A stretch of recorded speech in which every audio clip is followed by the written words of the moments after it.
오늘 함께 나누실 말씀은 사사기 2장 6절부터 10절입니다.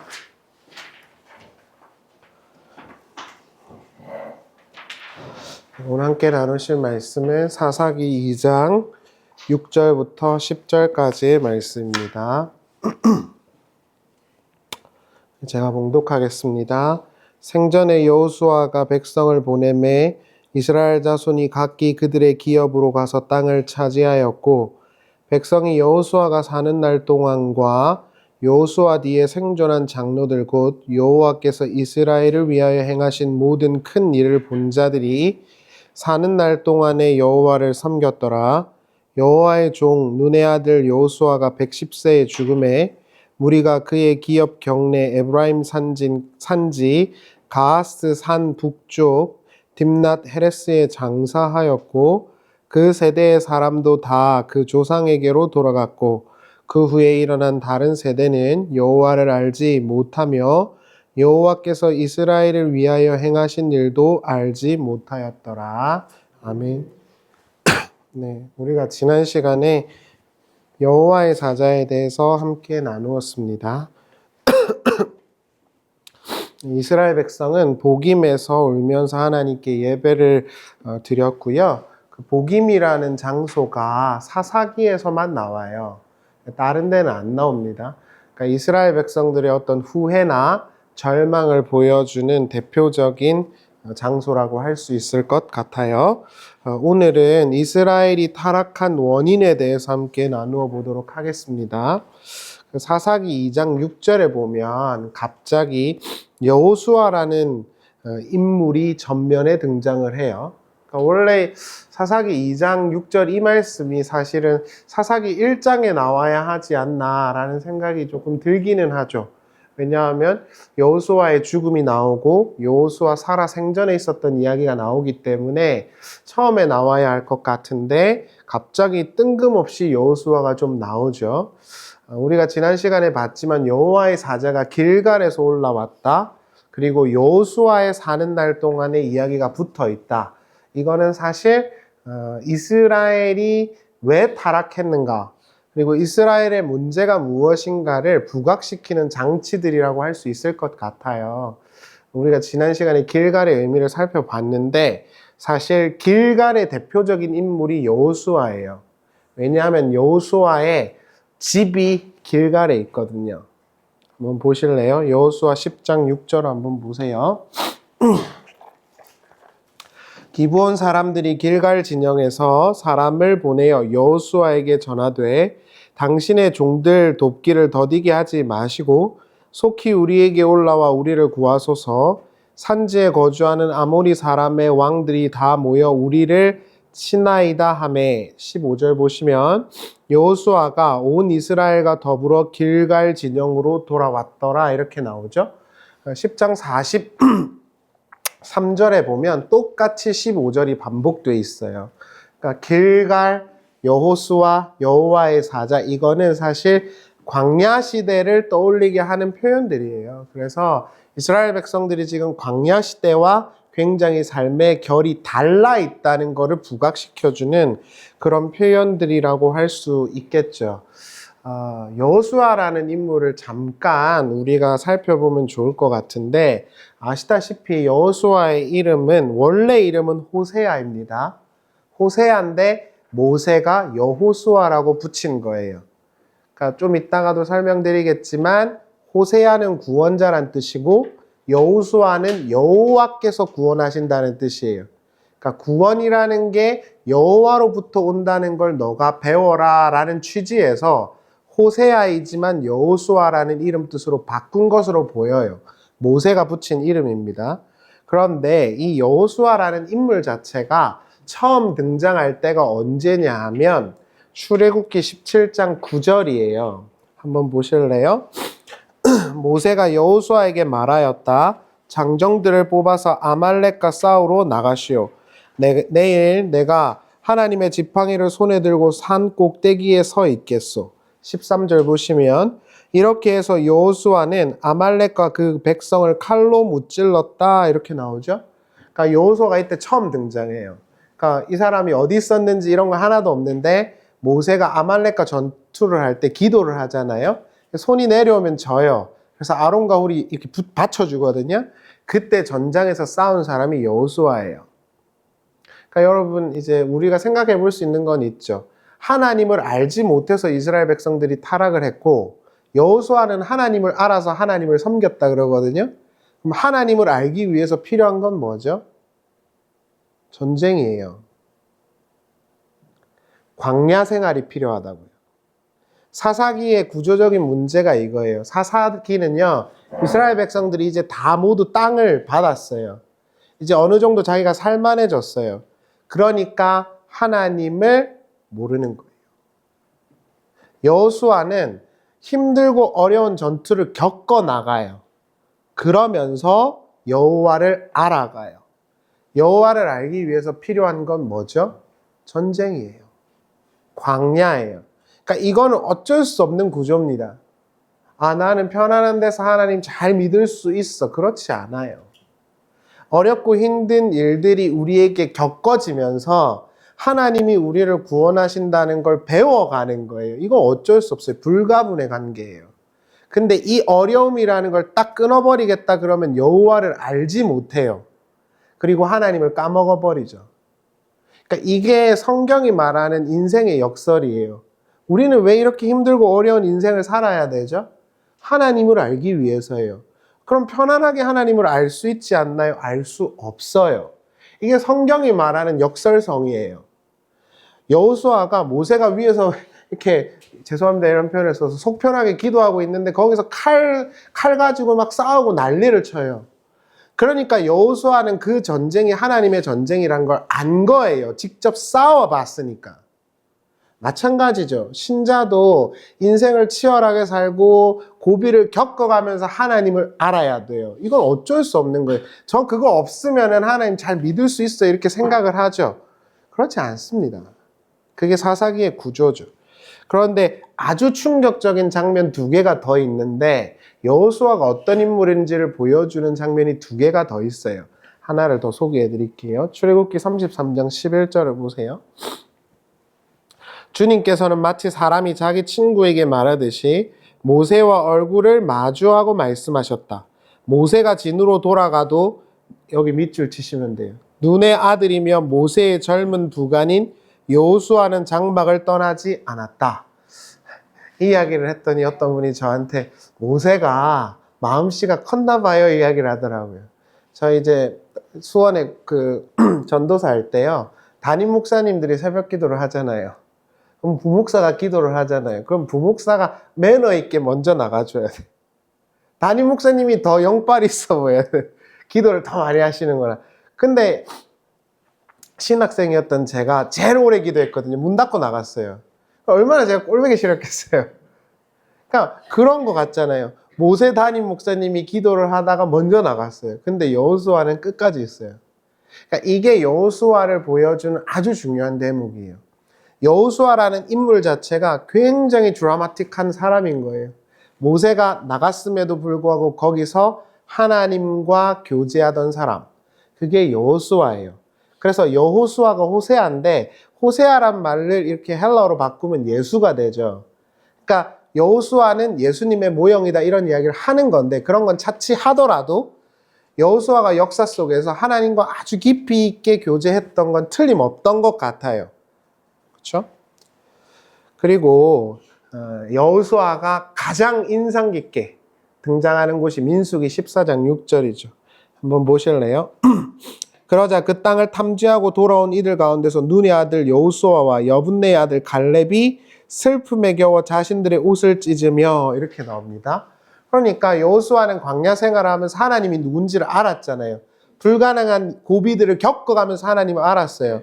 그러니까 이스라엘 백성들한테 저 땅을 우리가 점령할 수 있다고 마지막으로 항변한 사람이 여호수아예요. 이 사람이 죽었다는 건 뭐냐면 이런 정신이 사라졌다는 거예요. 여러분, 제가 조금 우리 젊은 분들도 너무 잘 들으시고 해서 기독교 신학적인 이야기를 조금 해드릴게요. 기독교의 대표되는 두 가지 단어가 있어요. 첫 번째는 계시고요. 두 번째는 경험이에요. 뭐가 더 중요하죠? 계시가 중요하다고 우리는 말해요. 저도 거기에 동의해요.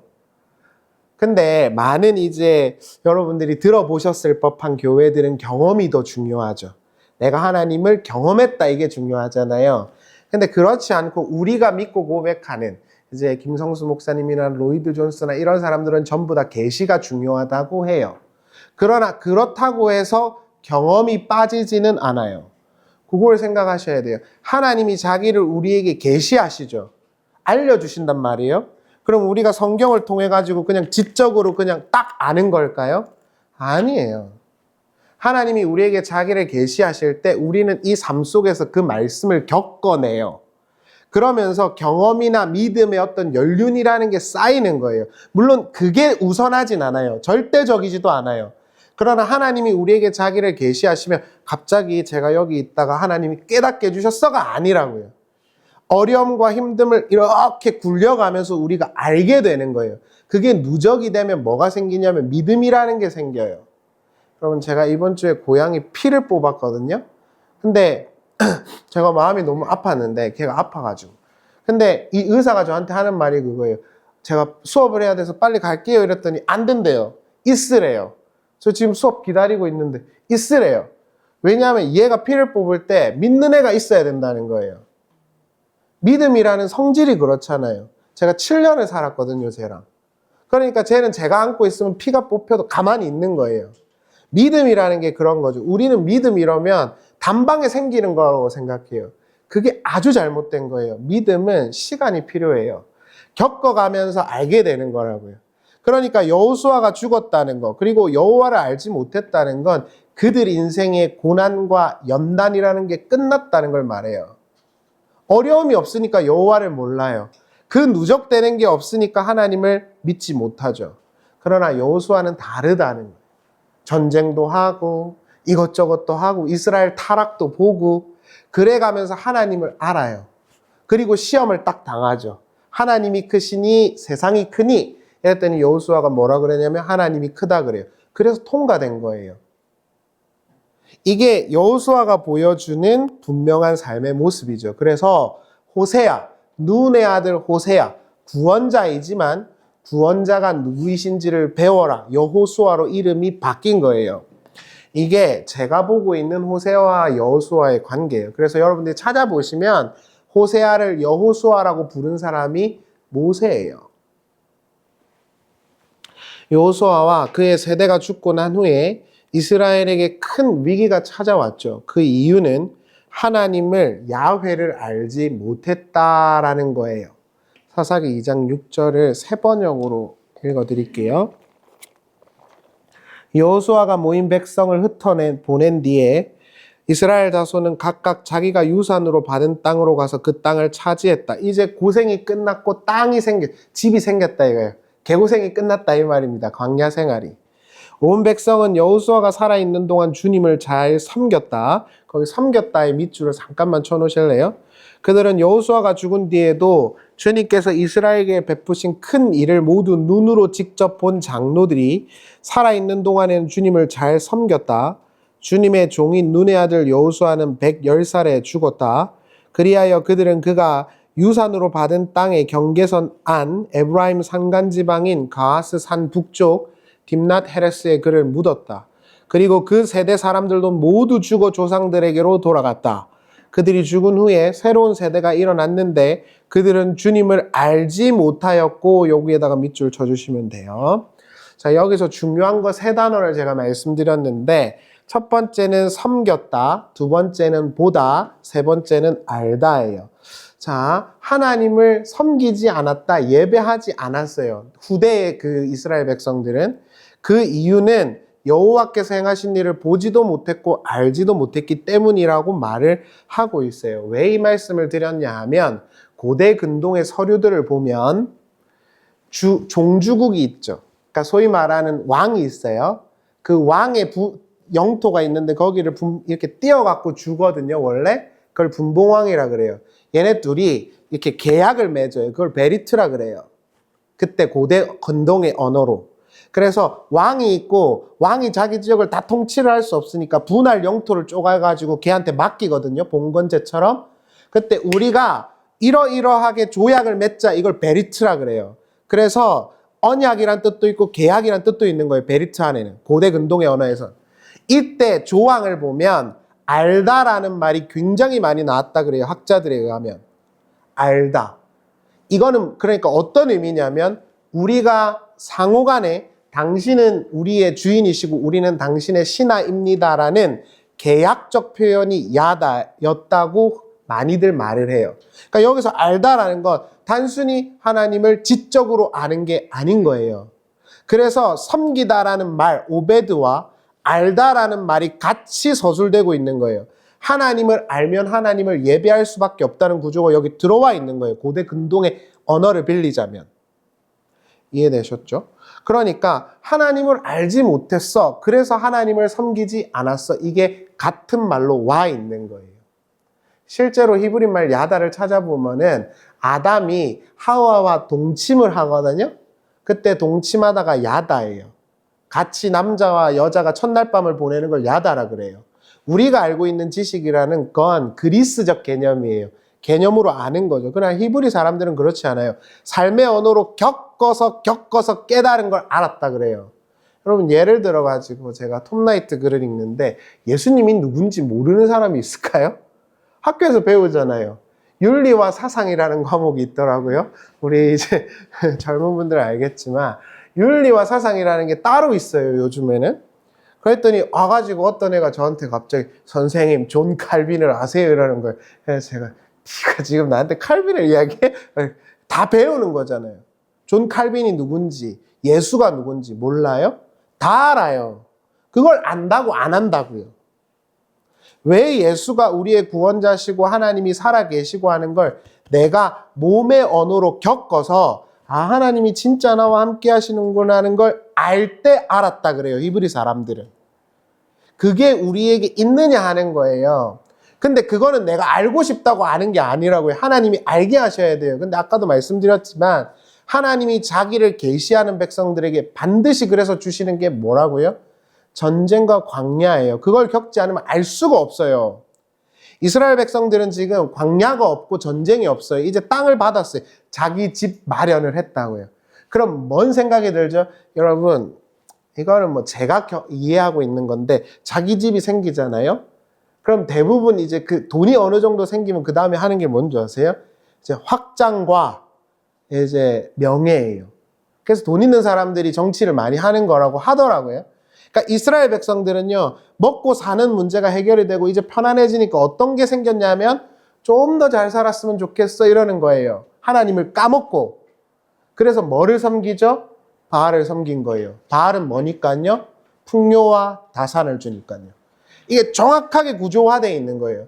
그래서 하나님께서 하나님의 백성들에게는 죄송합니다 이런 표현을 써서 반드시 어려움을 때때로 줘야만 해요. 저 그거 없으면 하나님 잘 섬길 것 같은데요. 천만의 말씀입니다. 그게 딱 끝나고 내가 집이 잘 되잖아요. 그러면 더 키우고 싶고 더 확장하고 싶고 더 번영하고 싶어요. 문제는 야훼가 그걸 안 주신다는 거예요. 야훼는 번영과 다산의 신이 아니에요. 그러니까 이스라엘 백성들은 뭘 하냐면 야훼도 섬기고 바알도 섬긴 거예요. 종교에 혼탁하죠. 이스라엘의 타락의 원인은 야훼가 누구신지를 모른다는 거예요. 예수님은 영생은 그리스도와 하나님을 아는 거라 그랬죠. 예수님을 모르는 사람이 없잖아요. 다 알지 뭐. 윤리와 사상에서 다 배웠잖아요. 그렇죠? 그런데 우리가 알고 있는 그 예수 그리스도께 대한 암과 세상 사람들이 알고 있는 암은 당연히 다른 거잖아요. 그 알미 있어야 된다는 건데 그게 모른다는 게 문제예요. 우리가 다른 관점에서 조금 더 보시죠. 이스라엘이 야훼를 알지 못했던 이유는요. 여호와의 전쟁이 끝났기 때문이에요. 광야 생활을 할 때는 여호와를 모를 수가 없어요. 하나님이 밤과 낮으로 인도해 주셔야만 돼요. 낮에는 너무 더워 뒤지겠어. 그래서 구름을 주셔. 밤에는 너무 추워. 그래서 불을 주셔. 먹을 게 하나도 없어. 맨날 메추라기 주셔. 만나 주셔. 하나님을 모를 수가 없어요. 근데 광야 생활이 딱 끝나고 자기들의 밭이 생기고 집이 생기니까 어떤 인식이 생기냐면 하나님이 멀어지는 거예요. 이건 이스라엘의 문제가 아니죠. 사실은 구조적으로 보면 그럴 수밖에 없는 거예요. 그래서 그들은 여호와가 아닌 이제 자기들이 안정적이게 됐으니까 이 안정적인 걸 더 크게 해줄 신을 찾기 시작해요. 그게 바알입니다. 바알은 번영과 다산의 신이었거든요. 그래서 이 이야기 뒤에 11절에 보면 바로 바알을 섬겼다 이 이야기를 하는 거예요. 야훼는 다산과 번영을 허락하지 않아요. 여러분, 우리가 좋아하는 분들이 기복주의를 많이 욕했잖아요. 왜 그런 줄 아세요? 여호와의 신앙에는, 야훼 신앙에는 기복주의가 없어요. 다산과 번영이 없어요. 꼭 기억하십시오. 제가 이번에 이제 기부금 영수증을 정리하면서 제가 헌금을 되게 많이 하게 되었더라고요. 전 모르고 그냥 했어요. 근데 제가 헌금을 하면서 하나님 복 주세요. 이러고 한 적이 단 한 번도 없어요. 근데 하나님 내가 헌금을 했으니까 나한테 복을 주세요. 이렇게 가는 순간 그건 야훼 정신이 아니라고요. 그렇게 할 거면 안 하셔야 돼요. 하나님 내가 교회에 봉사하고 내가 하나님께 잘 보이고 해서 우리 사업도 잘 되고 기업도 잘 되고 자식들도 잘 되게 해주세요를 추구하는 순간 그건 야훼 신앙이 아니라고요. 근데 그거를 팔잖아요. 목사님들이 지금도 많이들 이야기하죠. 특세, 신년이 되면 다 특세하잖아요. 특세하세요. 특세 제목이 뭐예요? 올해도 하나님이 우리를 잘 되게 해주시고 복 주게 이런 거라고요. 그건 여호와의 신앙이 아닙니다. 여호와의 신앙은 말씀하고 간섭하고 경책하고 훈육하는 거예요. 그러니까 이스라엘 백성들은 그게 싫은 거예요. 그냥 입 좀 닫으시고 나한테 복이나 좀 주세요가 이스라엘 백성들의 바람이에요. 그러니까 뭘 했죠? 바알을 섬긴 겁니다. 마치 아담이 그랬던 것처럼. 여러분, 아담이라는 인물의 단어를 쳐보잖아요. 히브리어로. 그러면 보통 명사로 사람이라고 씁니다. 아담 안에는 보편적 인간이 있어요. 그러니까 여러분 성경 보실 때 아담, 그놈의 새끼가 선악과 따먹어가지고 이러시면 안 되고 그 안에 우리가 있는 거예요. 보편적 아담이 인간이 있는 거니까. 하나님이 주신 경계를 벗어나서 더 크고 더 화려해지고 더 많이 모으고 싶어서 선악과를 따먹는 아담, 그 속에 우리가 있는 거예요. 그래서 타락이라는 게 생긴 거예요. 그래서 하나님은 우리를 다시 원래대로 돌려놓으셔야 되죠. 그래서 뭐가 주어지는 거냐 하면 고난과 연단이 주어지는 거예요. 이게 사사기가 보여주는 구조입니다. 사사기 2장 11절을 보실래요? 이스라엘 자손이 여호와의 목전에서 악을 행하여 바알들을 섬기며, 왜 바알이 바로 나왔을까요? 많은 우상이 있는데 바알 신앙은 여러분들 꼭 기억하시면 돼요. 풍요와 다산의 신이에요. 농업의 신이라고요. 그래서 여호와의 목전에서 악을 행하며 바알을 섬겼다 이 이야기를 하고 있는 거예요. 사사기 시대 그리고 남유다가 멸망할 때까지 바알을 숭배한 걸 아세요? 남유다가 멸망해서 이스라엘이 전부 다 망했는데도 여호와의 제단과 바알의 제단이 같이 있었다 그래요. 유다 곳곳에. 왜냐고요? 여호와는 풍요와 다산을 안 주거든요. 보실래요? 역대하 28장 2절입니다.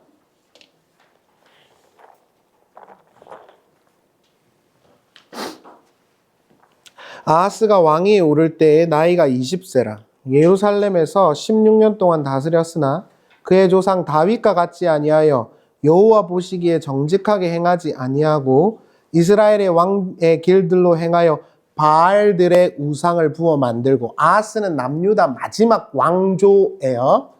33장 1절 보실래요? 자, 므낫세가 나오는데요. 별표 쳐주실래요? 제가 한국사 공부할 때 업적 정리를 하는데 다 정리하진 않잖아요. 중요한 것만 정리하잖아요. 여러분이 꼭 기억하셔야 되는 네임이 나왔어요. 므낫세요. 므낫세는 히스기야의 아들이거든요. 이스라엘의 멸망을 이끈 왕이에요. 근데 제가 너무 설교를 잘 들으시기에 한 가지 첨언하면요. 므낫세가 언제 태어났는지 아세요? 므낫세가 히스기야의 아들인 줄도 처음 알았다 이러실 수도 있는데, 기억하십시오. 히스기야가 죽게 됐잖아요. 그쵸? 그래서 하나님한테 살려달라고 기도를 해요. 그래서 이사야가 가서 네 15년 더 산다 그러거든요. 그때 낳은 아들이 므낫세예요. 그러니까 그때 죽었어야 돼요, 히스기야는. 그래서 살려달라 그러고 그 15년 동안 히스기야가 이스라엘의 멸망을 이끌었어요. 그래서 히스기야 그 15년 기간 동안 바벨론에서 그 사자가 오거든요. 그래갖고 곳간을 다 열어줘요. 그리고 막 자랑해요. 그리고 난 다음에 하나님 뭐라 그래요? 그것 때문에 이스라엘 멸망한다 그래요. 그러니까 죽었어요, 히스기야는. 근데 자기가 더 살고 싶어서 땡깡 부려서 살았는데 이렇게 된 거예요. 그러니까 하나님은 항상 정하신 뜻이 옳아요. 그 뒤에 보실래요? 므낫세가 왕위에 오를 때 나이가 12세라 이렇게 나오죠? 왜요? 히스기야가 15년 중에서 죽었으니까 12살 때 왕이 된 거예요. 예루살렘에서 55년을 다스렸대요. 여호와 보시기에 악을 행하여 여호와께서 이스라엘 자손 앞에서 쫓아내신 이방 사람들의 가증한 일을 본받아 그의 아버지 히스기야가 헐어버린 산당을 다시 세우며 바알들을 위하여 제단을 쌓으며 이렇게 나오죠. 므낫세가 멸망하고 남유다가 멸망할 때 남유다 곳곳에 바알 신당이 있었어요. 왜냐고요? 풍요와 다산의 신이었으니까요. 이게 인간들의 종교심이라는 거예요. 항상 자기가 더 잘되고 복받고 부유해지기 위해서 신을 이용하려는 심정이 드러난 거죠. 이스라엘 백성들이요, 광야에서 모세가 십계명을 받으러 갔는데 소를 만들잖아요. 그렇죠? 그 소도 사실 애굽에서 숭배되던 바알 신앙의 일환이에요. 왜냐하면 바알 신앙의 여신과 남신을 암소와 황소로 꾸며서 섬겼거든요. 보실래요? 출애굽기 32장 3절입니다. 모든 백성이 그 귀에서 금고리를 빼어 아론에게 가져가매 아론이 그들의 손에서 금고리를 받아 부어서 조각칼로 새겨 송아지 형상을 만드니 그들이 말하되 이스라엘아 이는 너희를 애굽 땅에서 인도하여 낸 너희의 신이로다 이렇게 나오죠. 송아지 형상을 만들었는데 이게 엘로힘 여호와 하나님이야 이렇게 말했어요. 이게 인간들의 이해예요. 하나님을 이해하려고 하는 거. 하나님은 나에게 잘하면 복 주시고 내가 못하면 벌하시고. 어떤 목사님이 그런 이야기를 하더군요. 기독교는 심는 대로 거두는 거라고 정확하게 잘못 설명하신 거예요. 기독교는 심는 대로 거두지 않아요. 인과응보가 아니에요. 하나님이 주고자 하는 자에게 주시고 거두고자 하는 자에게 거두시는 거예요. 그렇기 때문에 우리는 하나님이 주시는 것에 순응하는 법을 배우는 거예요. 근데 여러분, 그게 여러분들 생각하실 때 이런 질문을 해볼 수 있죠. 하나님은 선하세요, 나쁘세요? 선하시고 좋으신 분이라고 전 믿어요. 그럼 하나님이 주시는 게 우리에게 고난만 주실까요? 고난이 오든 복이 오든 하나님이 나에게 주시는 것에 감사하고 하나님만 추종하는 게 우리의 임무여야 돼요. 근데 그게 안 되는 거예요. 그래서 이 홍해를 가르게 했던 게 바알 신이야, 바알 여신이야 이렇게 말한 거예요. 그래서 기독교 신앙은 기복주의와 담을 쌓아야 되는 거예요. 예수님 잘 믿고 교회당 와서 이렇게 설교하면 더 안 오실 것 같은데 교회당 와서 복 받고 그런 게 아니라고요. 기도 잘하고 하나님께 예배 잘 드리고 잘 보여서 사업 잘 되고 내 새끼들 잘 되고 그런 거 아니라고요. 하나님의 바른 말씀만 가지고 있으면 하나님이 그 사람들을 안 되게 하실 리가 없어요. 문제는 자꾸 그건 빼먹고 이상한 거를 믿는다는 거예요. 그러니까 제가 너무 열받는 게 목사들이 모를까요? 신학에서 다 배웠어요. 근데 알고도 하는 거예요. 그래야 교회가 굴러가니까. 그럼 이거 아주 나쁜 거라고요. 그러니까 오늘날 기독교는 바알과 여호와를 같이 섬기는 거예요.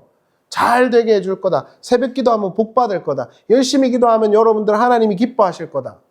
아닙니다. 그런 것과 무관해요.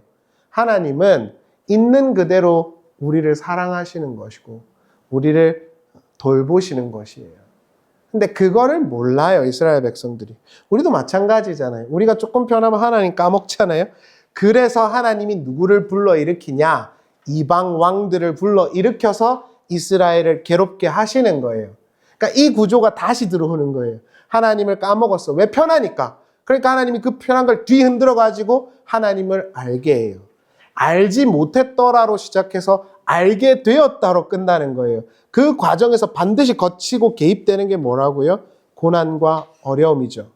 이게 사사기가 우리에게 던져주는 구조적인 문제예요. 그래서 저도요, 예를 들어가지고 그냥 무난하게 살잖아요. 그럼 그냥 저도 게으르게 살아요.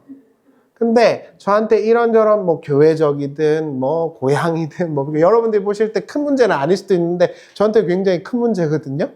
그런 것들, 뭐 가족 문제들 이런 게 계속 셀 수 없이 와요. 자꾸 한 김 목사님 그 표현을 빌리면 지랄 질량 보존 법칙이라고 우리를 계속 괴롭히는 게 와요. 근데 그게 없으면 여호와를 몰라요. 이 아이러니를 우리가 알아야 돼요. 그럼 언제 이게 끝나죠? 항상 이렇게 기억하세요. 다윗이 오면 끝나요. 다윗은 누구요? 예수님이요. 하나님의 이상의 그 나라가 올 때까지 우리는 계속 그런 삶을 살 수밖에 없어요. 그러면서 하나님을 누적적으로 알게 되는 거죠. 그래서 고난과 연단이 사사기에 온 거예요. 어려움이 온 거고요. 그걸 넘어가면서 하나님의 구원하심이 이것이구나를 또 배운 거예요. 이게 저는 여러분들에게 저도 못하니까 하나님만 열심히 섬기세요. 힘써 아세요. 그래서 열심히 성경 읽으세요. 이런 이야기를 하고자 하는 게 아니에요. 성경 읽어도 몰라요. 제가 이렇게 성경 읽는 분들 이야기 들어보면 성경 읽어도 뭔지 몰라요. 성경을 많이 읽는다 해서 성경을 알까요? 그렇지 않아요. 그건 우리가 소위 말하는 지적인 영역인 거예요. 삶의 언어와 어려움 속에서 하나님을 알게 되는 거예요. 그리고 그런 알미 누적되면서 아, 하나님이 진짜 나를 여기까지 이렇게 인도하셨구나 라고 믿음이 쌓이는 거죠. 그걸 하라고 역사를 주신 거예요. 우리가 사는 이유가. 말씀을 마치겠습니다. 마태복음 14장 33절을 보겠습니다.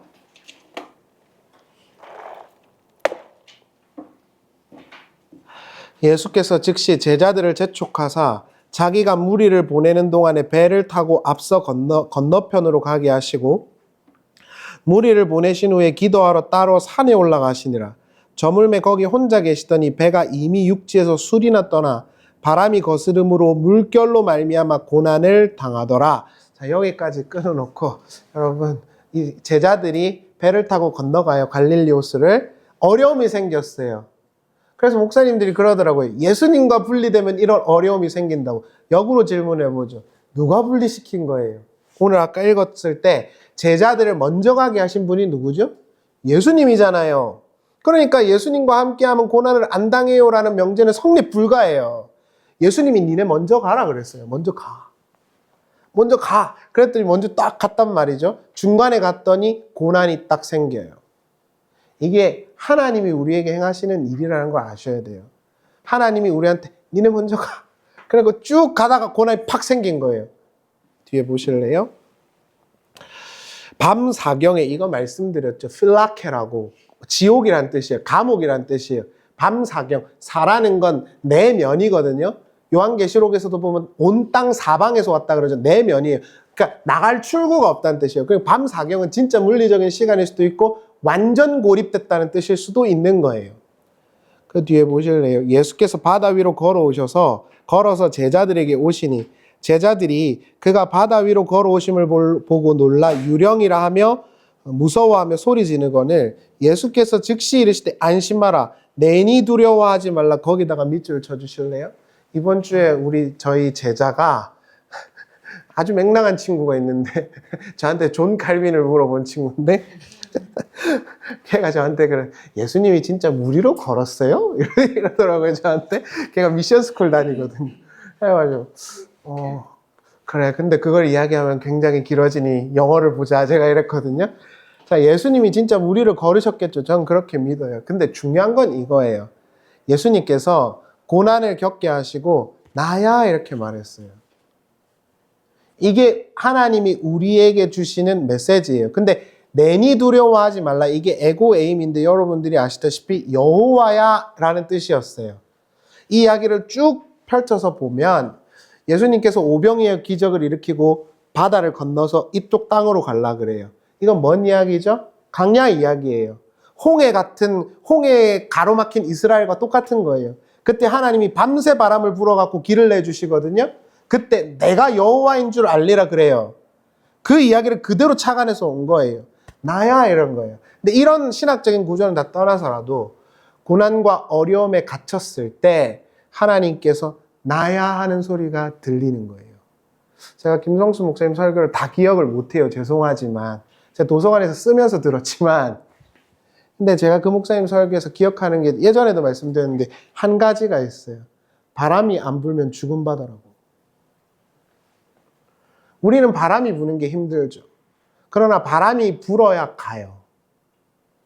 똑같은 이론이잖아요. 하나님께서 고난과 어려움을 주지 않으면 우리는 나아갈 수가 없어요. 이게 역설이고 신자의 삶이죠.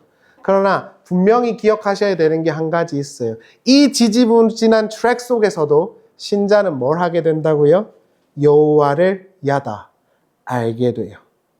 그래서 알지 못하는 백성들이 여호와를 알아 여호와를 섬겼더라. 이 구조가 계속 사사기에서 나오는 거예요. 어쩔 수 없는 인생으로 우리가 초대를 받았다는 말씀이에요. 말씀을 마치겠습니다. 여러분, 우리에게 어려움과 힘듦이 있죠. 그리고 그걸 통과하면서 하나님은 이런 분이구나를 알게 돼요. 성경이나 헬라어나 히브리어로 배우는 게 아닙니다. 살아계신 하나님은 물론 성경을 통해서 배우죠. 그러나 단순히 지적인 활동이 아니라 삶을 통해 삶의 언어와 그 살아계신 하나님이 활자가 아니라 지금도 내 삶에 흘러 들어온다는 걸 배움으로 알게 되는 거예요. 그게 우리의 인생이잖아요. 그래서 하나님께서 우리에게 어려움을 주실 때 이렇게 생각하셨으면 좋겠어요. 저도 그렇게 생각해요. 하나님이 나아가게 하시는구나. 하나님이 원하시는 방향으로 나를 인도하려 하시는구나. 그때 하나님께서 우리에게 가려던 땅에 도착하게 하실 거예요. 이 이야기 있잖아요. 마태복음 14장. 그 이야기의 끝이 어떻게 끝나죠? 비로소 그들이 그 땅에 도착하였더라로 끝나요. 예수께서 우리와 함께 하심으로, 고난 가운데 있는 우리와 함께 하심으로 비로소 하나님이 우리에게 도착하게 하려 하시는 땅으로 가는 거예요. 이건 어쩔 수 없는 우리의 인생이라는 걸 성경이 말하고 있다라는 것이죠. 새해가 됐는데 제가 기복주의를 까서 죄송하지만 여러분, 저는 그렇게 믿습니다. 하나님에 대한 바른 진리만 가지고 계신다면 우리 젊은 청년분들이나 어른분들이나 그렇게 힘들거나 어렵지 않을 것입니다. 자꾸 돌아가려고 하고 방법론을 취하려고 하니까 문제가 되는 거예요. 바르고 우직하게 우리 주어진 삶을 잘 산다면 하나님께서 우리와 함께 하시는 걸 알게 될 것입니다. 그것만 굳게 붙들자고요. 우리 함께 기도했으면 좋겠습니다. 네, 새해가 됐는데요. 다른 데는 새벽 기도 많이 하더라고요. 근데 저는 그런 거 할 생각이 없어요. 우리 새해에 하나님, 우리에게 어려움이 있고 좋은 일이 있고 할 텐데 하나님이 누구신지 힘써 아는 그런 삶이 되게 해주시길 함께 기도했으면 좋겠고요. 저는 지금까지 딱 하나만 믿고 살아왔어요. 하나님이 살아계시고 하나님이 나를 쓰셔야만 나는 목사일 수 있다는 거. 그래서 저는 다른 교회 가서 또는 사람들한테 가서 도와달라고 한 적이 없어요. 근데 제 삶이 괜찮은 것 같아요. 하나님만, 우리 가족과 우리가 하나님 한 분만 예배하는 그런 순수한 사람들로 또 올 한 해 잘 살아갈 수 있게 해달라고 기도했으면 좋겠고, 또 그걸 알라고 고난을 주실 수도 있는데 그때 너무 좌절하지 않고 여호수아처럼 하나님이 기뻐하시면 능히 이 일을 또 당해낼 수 있습니다라고 말할 수 있는 우리가 되게 해주시기를 함께 기도했으면 좋겠습니다. 기도하시겠습니다.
기도하겠습니다.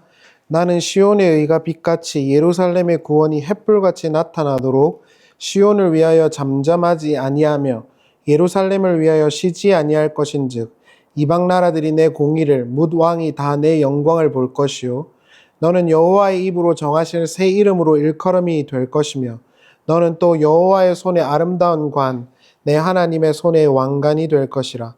다시는 너를 버림받은 자라 부르지 아니하며 다시는 내 땅을 황무지라 부르지 아니하고 오직 너를 헵시바라 하며 내 땅을 뷸라라 하리니 이는 여호와께서 너를 기뻐하실 것이며 내 땅이 결혼한 것처럼 될 것임이라. 마치 청년이 처녀와 결혼한 같이 내 아들들이 너를 취하겠고 신랑이 신부를 기뻐함 같이 내 하나님이 너를 기뻐하시리라. 아멘. 언제나 옳은 길로 우리를 인도하시는 아버지 하나님, 항상 진리로 인도해 주시니 감사합니다. 우리가 가는 길은 언제나 기쁨과 어려움과 여러 가지의 것으로 가득합니다. 그러나 그 과정 속에서도 우리에게 하나님이 누구신지를 알게 하시기에 그 길이 어렵기만 한 것은 아닐 것입니다. 주여, 우리가 당장 겪는 일을 우리가 지금은 이해할 수 없더라도 허락하신 시간이 마무리되고 나면 그 시간이 우리에게 꼭 필요했음을 알게 되곤 합니다. 그렇기에 우리에게는 하나님이 지금도 함께 계시고 또 계시다는 믿음을 갖는 것이 중요할 것 같습니다. 그러나 그 믿음이 과연 우리에게서 나올 수 있겠습니까? 그럴 수는 없습니다. 그래서 하늘 아버지께서 우리에게 진리를 알게 하시고 믿음을 허락하여 주시기를 간절히 바랍니다. 아버지 하나님, 세상이 혼란하고 공허하고 흑암으로 가득 찼습니다. 하늘의 하나님께서 강림하셔서 이 땅의 불의와 무질서를 정리해 주시고 하늘의 샬롬과 평화가 넘치게 해 주셔야만 할 것 같습니다. 주님, 세상의 역사도 주님께서 지도하시고 인도하시는 것임을 우리는 잘 알고 있습니다. 따라서 주님, 세상 사람들은 보지 못하지만 항상 주님께서 개입해 주셔서 우리를 인도해 주시기를 바랍니다. 고레스가 세워지는 것도, 남유다가 멸망하는 것도, 이스라엘이 70년간 포로 생활을 한 것도, 알렉산더가 제국을 완성하고 그 제국이 그의 장군들의 손에 나누어지는 것도 모두 다니엘이 예언했던 것임을 우리가 기억합니다. 역사의 주관자이신 아버지, 이 힘의 세상 가운데서 힘에 겨워 살 소망이 끊어진 우리를 긍휼히 여겨주시고 역사의 완성과 마침을 이루어 주시기를 간절히 바랍니다. 함께 예배하는 분들을 축복해 주시기를 부족한 종 간절히 바랍니다. 하늘 아버지께서 매 순간 함께 해주셔서 하늘의 하나님과 동행하는 성도님들의 삶이 되게 해주시기를 바랍니다. 에녹의 사촌들은 이 세상에서 모두 왕이었고 연예인이었지만 에녹은 아무런 이름 없이 빛도 없이 조용한 삶을 살아가야 했습니다. 그러나 에녹에게는 하나님이 함께 계셨습니다. 우리는 모두 보통 사람이지만 하나님께서 함께 하신다면 우리도 기쁜 삶을 살 수 있을 것입니다. 늘 하나님과 함께하는 삶으로 지금 오늘이 천국이 되게 하여 주시옵소서. 이제도 계시고 전에도 계시고 장차 오실 전능하신 아버지 하나님의 사랑과 충성된 증인으로 모든 진리를 입증해 주신 예수 그리스도의 은혜와 모든 역사를 이루어 가시는 충만하신 성령님의 함께 하심이 함께 예배하는 성도님들과 영원토록 함께 하시기를 간절히 축원하옵나이다. 아멘.